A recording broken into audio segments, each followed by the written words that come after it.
Bonjour, c'est Sandre, j'espère que vous allez bien. Aujourd'hui, j'aimerais vous présenter le tarot d'or de Lise Dean pour les textes et Mélissa Launay pour les illustrations. Donc, c'est un tarot que l'on trouve dans une boîte que je n'ai pas. Et cette boîte s'appelle la boîte à tarot. Elle est bleue et très jolie. J'ai, en ce qui me concerne, une version ancienne puisque le jeu date de 2016.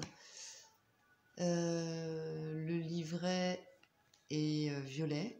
Dans la version plus récente, il est bleu métallisé. Il y a donc dans ce livret 64 pages, que nous verrons tout à l'heure, et puis les 78 lames.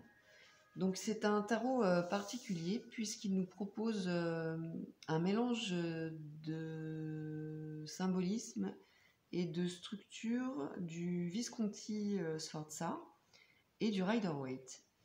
Donc ça donne un tarot particulier et très intéressant, je trouve. Et puis les illustrations de la créatrice donnent une atmosphère à la fois sérieuse et puis et légère. Donc c'est très très très agréable. Au niveau de la qualité des cartes, alors là en revanche elles sont très fines, vous voyez, hop là. Donc la qualité est moyenne, hein, cependant. Donc elles sont fines et très très souples. Elles sont plastifiées, ce qui fait que je pense qu'elles dureront quand même dans le temps. Alors pour la version que j'ai moi, vous voyez, voilà, le dos est mal centré. Bon, j'espère que sur les versions plus récentes, voilà, il y a des choses qui ont dû, j'imagine, être rectifiées. Quoi qu'il en soit, elles sont donc brillantes, plastifiées. Au niveau du format, elles sont de format classique. Normalement, elles ont une tranche neutre que j'ai tenté de customiser. Le résultat est bof, hein. Mais bon, c'était un essai, donc c'est pas bien gênant. Elles se mélangent très très facilement et elles s'étalent très facilement aussi. Elles sont extrêmement agréables à manier. Voilà, elles sont souples et elles glissent très très bien. Donc ça, c'est plutôt sympa. Au niveau des illustrations, alors on va retrouver des illustrations, au niveau de la structure, on va retrouver donc encore une fois un mélange entre le Visconti et le Rider, sachant que le Visconti serait donc l'ancêtre du tarot de Marseille, ce qui veut dire que les lames 8 et 11 correspondent au tarot de Marseille, c'est-à-dire la lame 8, la justice, et la 11, la force. Qu'est-ce qu'il y a d'autre encore? On va voir au fur et à mesure. Donc vous avez la papesse. Donc vous voyez qu'au niveau du graphisme, on a quelque chose de classique avec un style de la Renaissance et puis des éléments plus modernes, voire des choses voilà, de style naïf qui donnent une légèreté au jeu, je trouve, assez sympa. Donc là, pareil, on est toujours dans quelque chose de plus classique et avec des touches toujours modernes. Donc l'étoile, là, avec des choses plus légères. Donc on va avoir les amants, donc, au niveau de la carte qui correspond aux amoureux ou à l'amoureux dans le tarot de Marseille. Ici, ce sont les amants, donc le magicien, la justice, donc en 8, l'ermite, que je trouve très très jolie. J'aime beaucoup les couleurs, je trouve que ces couleurs sont très belles. Enfin, je trouve le jeu d'ailleurs très joli. L'empereur, l'impératrice, la tour.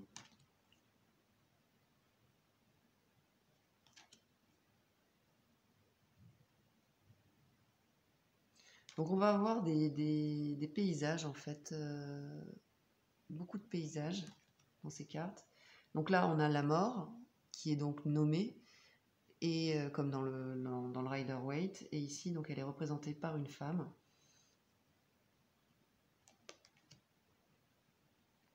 La tempérance.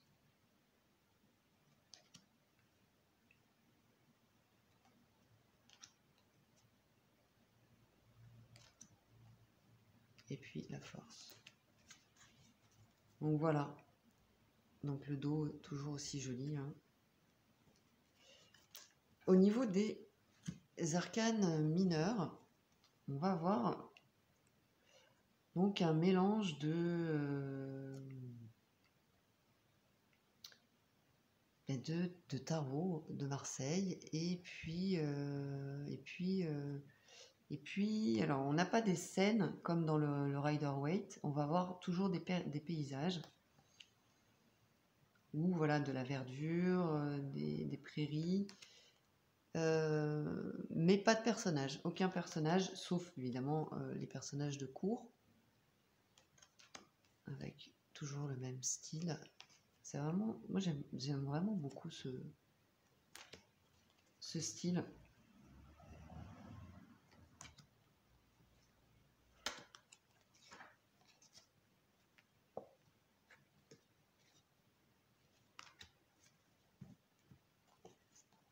Donc les deniers, les bâtons, les coupes, les épées.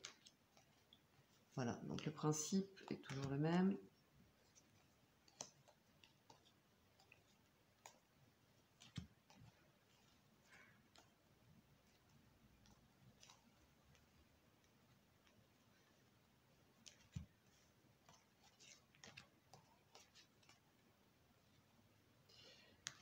Je trouve que c'est un bon compromis en fait voilà, entre le tarot de Marseille. Enfin, voilà, les illustrations du tarot de Marseille que je trouve assez rudes en fait, elles sont quand même assez austères. Et puis ces illustrations qui sont entre les deux. Alors ça suppose de connaître évidemment la signification de chaque arcane.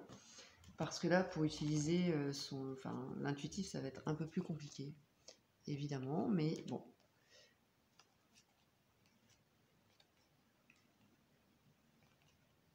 Et puis encore une fois, l'harmonie des couleurs, je les trouve très très jolies.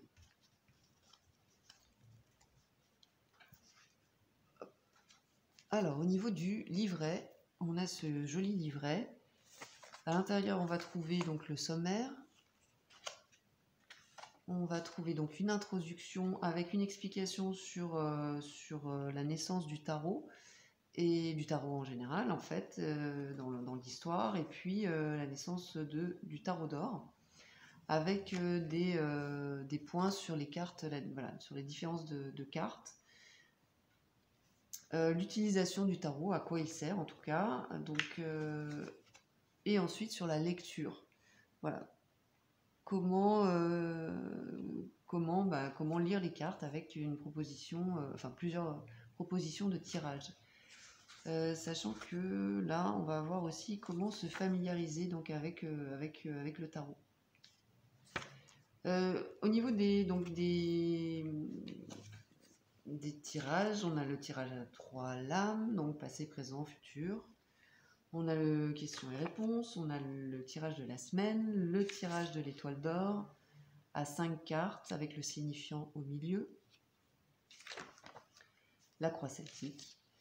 Un texte qui nous explique comment dater les événements, ce qui est toujours assez compliqué, mais voilà, donc c'est intéressant. Et puis donc les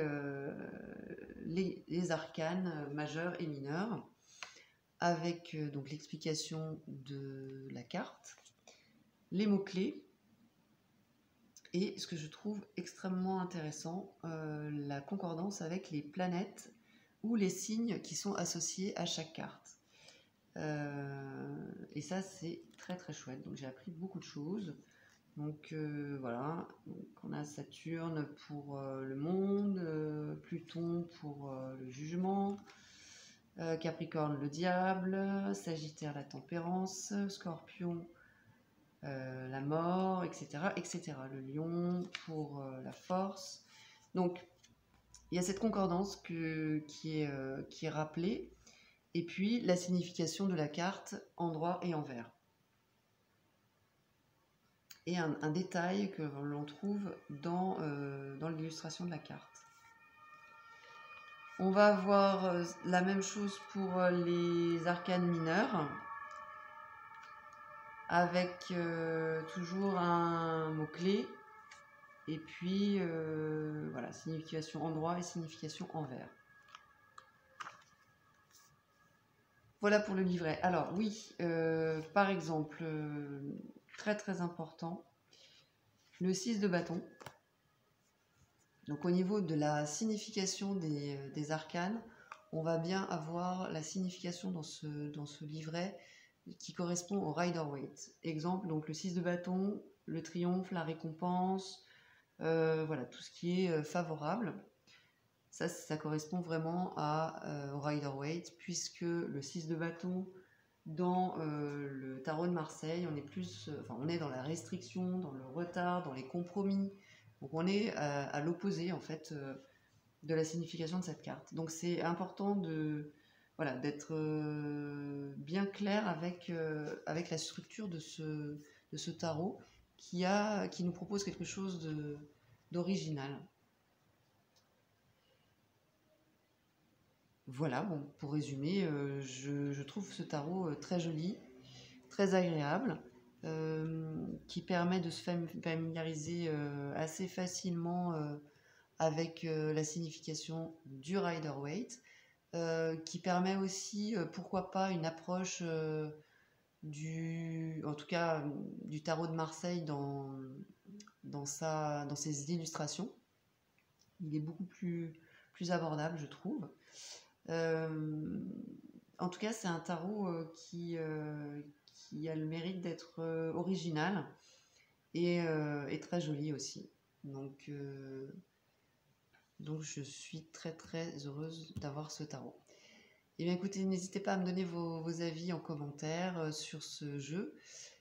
Et puis je vous dis à très bientôt. Merci. Au revoir.